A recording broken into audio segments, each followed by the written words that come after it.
We want to take you live right now to Dayton, Ohio, where the mayor and Senator Sherrod are speaking following the president's visit. Victims of the shooting, as well as folks that had been injured and had been discharged were there, and also the first responders who, without their heroic actions, hundreds would have died. We reiterated to the president the importance of action around these issues and guns, and that the people of Dayton are waiting for action from Washington, D.C. I talked a bit to the chief of staff, who was also there, about red flag laws and how there's a certain legislation that Lindsey Graham and Blumenthal are moving to make sure that we can have a national red flag law. And there's a piece in that legislation that would actually make Ohio and Texas be a pilot for cities to be able to go right to the federal courts for it. So I reiterated that. And then the senator was very eloquent about some of the things he had to say about guns. Thank you. The mayor has shown unbelievably good leadership. I was here on Sunday, much of the afternoon, with the mayor and with the police chief and people from some of the first responders that saved lives. We saw some of them today, too. We met all the police officers who unquestionably saved the lives of dozens and dozens and dozens of people in the Oregon district. Both of us spoke with the president right when he got off Air Force One. Both the mayor and I asked the president to call on Senator McConnell to bring the Senate back in session this week, to tell the Senate that he wants the background checks bill that has already passed the House, that he wants it on the floor. I asked the president to promise to me and to the American people that he will sign that bill after he's spoken out in support of it with Senator McConnell. He was only said that we will get things done. I then later asked the president if you care about mental health, and many people who support the gun lobby consistently say, well, it's not guns, it's mental health. Well, it isn't mostly that. It's mostly too many guns in the street. When I said to him how important it was, if he cares about mental health, the important thing is not to repeal the Affordable Care Act and not to cut Medicaid.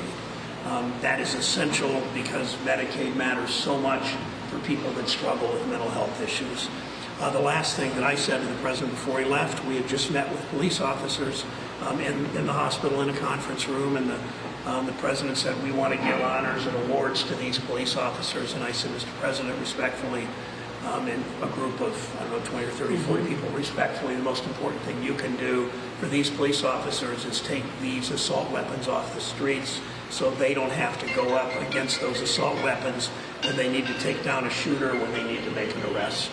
So, Mayor, how would you characterize your conversation with the president? Do you feel like he was hearing you? I think he heard me. I don't know if he will take action. I'm hoping for the people of Dayton that he does. But both the senator and I spoke very directly what we've been saying the whole time about the need for common sense gun legislation. Senator, both these mass shootings have been politicized. Democrats and Republicans pointing the finger at each other. Don't both parties take blame in the inability to find a solution to these mass shootings? No. There have been mass shootings under both Democrats and... Tell me why you believe that. There have been mass shootings under both Democrat and Republican administrations. Republicans for years now have dug in and done the bidding of the NRA. The National Rifle Association, the gun lobby, gives millions of dollars to Republican candidates and spends millions and millions against Democrats like me that get an F from the NRA, that have stood up to the NRA. We can't get anything done in the Senate because Mitch McConnell and the President of the United States are in bed with the gun lobby. There's a lot of things we can work on to make this work better. Guns is a big part of this.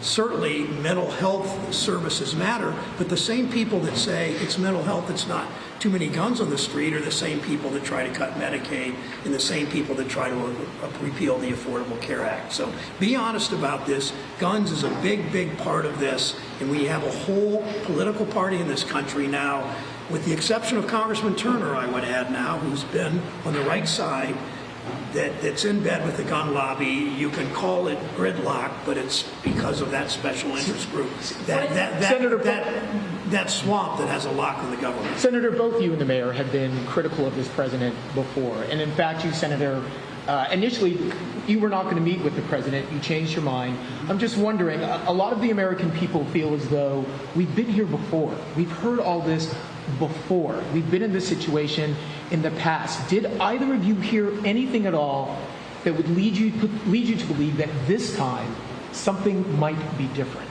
I changed my mind in large about coming. I didn't want in any way encourage the president's racist talk and divisive talk. I came because Mayor Whaley asked me to come, and I came because I thought maybe I'd have a chance to talk to the president about mental health issues, about not cutting Medicaid, and I'd get a chance to talk to the president about putting pressure on Senator McConnell to ban assault weapons, which Congress did for a 10-year period once, bipartisanly, and to get the president, because if the president tells the Congress, pass an assault weapon ban, if the president says, pass legislation for universal background checks, the Republican Congress and the Senate will move on it, and the House will undoubtedly move on it. I'd like to so we can do that. Okay. Yeah, so, I mean, this for us in Dayton, we hope so. I'm not holding my breath. Too often we just see complete inaction because they're waiting just for time for people to forget that 9 people died in Dayton because of a gun that was that shouldn't be legal, frankly. I pointed out to the president that now Governor, former Senator Mike DeWine voted for the assault weapons ban. There was a time when this was bipartisan. And so we're looking for those people in Congress to come together because the majority of Americans agree, so this should be an action. Do I think that we're going to see another mass shooting tomorrow or Friday? Probably, because Washington will not move. When you looked in his eyes, did he seem like someone who was ready to take action, or did he seem like someone who was just going to let this, as you said, die down? This is the first time I met the president, so I don't think my ability to look in his eyes is going to give you any insight on what he's thinking. You had a lighthearted moment when you were at the airport. Laughing, what was that? I'm sorry?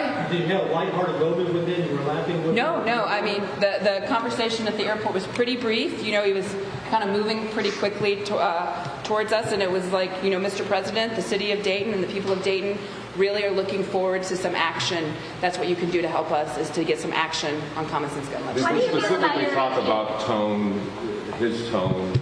No. I talked to him about, I'm very concerned about a president that divides in his rhetoric and plays to race in his rhetoric, in his racist. I remember President Bush, whom I agreed with about very little. He wanted to privatize Social Security. He lied about the Iraq War. But after September 11th, President Bush went to a mosque and said, Muslims didn't attack the United States, terrorists did. President Obama, after the 2 most awful shootings of all the shootings, Sandy Hook and Charleston, went to comfort them and talked and sang healing language. I wish this president would do that. We did not talk about that. We talked about Medicaid and getting Congress to move. I don't know the president intimately, but I will continue to call publicly on him on all of those. What will you tell